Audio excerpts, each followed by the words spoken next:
En av de svåraste frågorna för mig i detta val så handlar just om hur jag ska kunna bemöta kvinnliga kollegor, kvinnliga originander på ett kristligt, på ett medmänskligt, på ett sätt som inger hopp och förtroende. För jag tror nämligen att vi har två åsikter i vår kyrka som inte finner varann så snabbt. Jag tror att vi behöver tid, och jag tror att den enda vägen är att vi försöker verka så att alla som vill, som har Guds kallelse, som annars är lämpliga, ska kunna bli präster.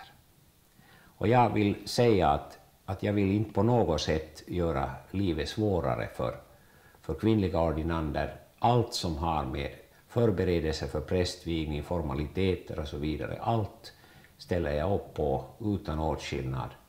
Och jag tror att när det sen gäller ordination så har vi ett 10-tal biskopar, vi har pensionerade biskopar, vi har många där vi kan tillsammans hjälpa varann och finna lösningar så att alla kan stå med gott samvete och att alla finner en väg framåt. Jag tycker nämligen inte att det skulle vara bättre att om nu en grupp är exkluderad så skulle någon annan grupp sen istället komma i kläm. Jag tror tvärtom att vi ska försöka skriva ner den här frågan och konstatera att vi ser olika och att vi ska försöka bereda lösningar där alla har livsrum i Borgå stift.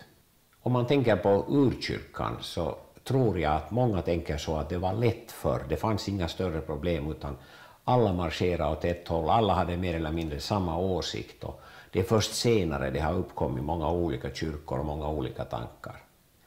Men när vi läser Nya testamentet så ser vi att det var som en stor familj där man såg ganska olika ibland på saker. Paulus och Barnabas, de for tidvis åt olika håll, men de drev inte ut varann ur kyrkan. Någon i Rom till exempel sa att man kan äta bara grönsaker om man är en kristen, och andra sa att man kan äta kött och grönsaker, och så såg man snett på varann. I Korint berättas det att det fanns väldigt olika partier. Någon höll sig till Apollos och någon höll sig till Paulus och någon höll sig till, som man sa, Kristus och så vidare. Jag tror att de kristna ska hålla ihop. Jag tror att med kristenheten idag är det som kristenheten förr.